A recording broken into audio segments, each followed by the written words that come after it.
Genesis 1:5. And God called the light day, and the darkness he called night, and the evening and the morning were the first day. 1. The first naming act. In this verse, God names for the first time in Scripture. He calls the light day and the darkness night. In ancient thought, naming signified ownership and authority.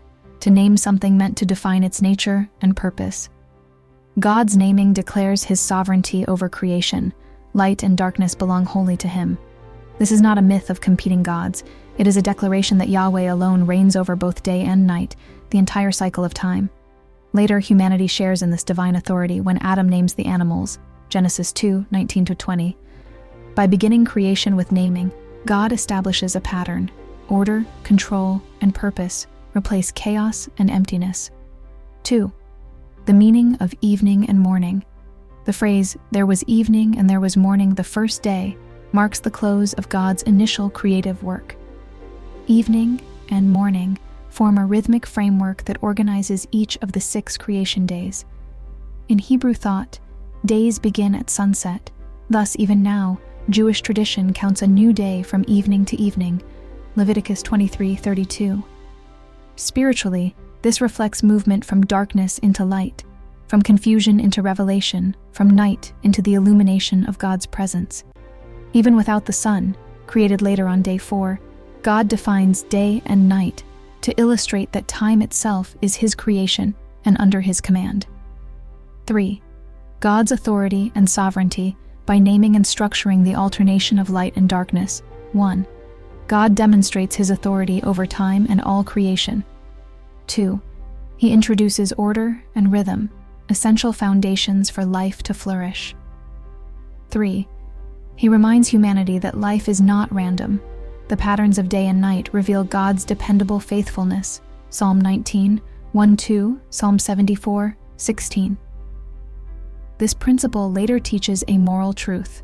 God rules over absolute opposites, light and darkness, good and evil, and will ultimately separate righteousness from sin, just as he divided light from dark. 4. The spiritual message of verse 5. Light and dark as life and death, truth and deception. God's light exposes truth, representing his holiness and wisdom, while darkness symbolizes moral ignorance and rebellion. Isaiah 5:20, John 3:19-21. B. Naming reflects divine care and order. God's intentional naming points to personal care.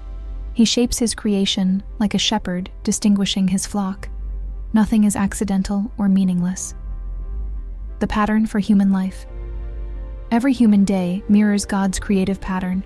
Chaos yields to order, labor gives way to rest, and darkness gives rise to dawn. This rhythm teaches dependence on God for each new beginning. 5. The first day, Yom Echad. In Hebrew, the phrase literally reads, day 1, Yom Echad, not the first day, emphasizing completeness and unity. It suggests that the creation process begins not with a sequence, but with a single, whole act, the first expression of time itself.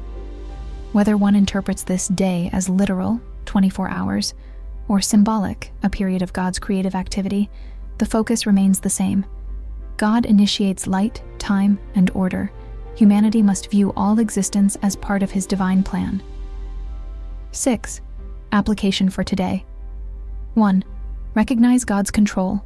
Every sunrise and sunset testify that the same God who created time still governs it. 2. Embrace daily renewal. Each dawn symbolizes grace, a renewed opportunity to live in God's light. Lamentations 3:22-23. 3. Walk in the light. As believers, we are called to reflect God's light to a darkened world. Matthew 5:14-16, Ephesians 5:8-9. Summary. Genesis 1:5 reveals God's creative authority, organization, and care.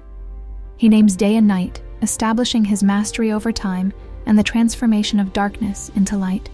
With this, the first day ends, not only a marker of chronology, but a theological symbol. God defines reality. God orders chaos. God rules both light and darkness. The verse closes with hope. The world that began in darkness now moves toward the morning, symbolizing the ceaseless rhythm of God's goodness and his eternal reign.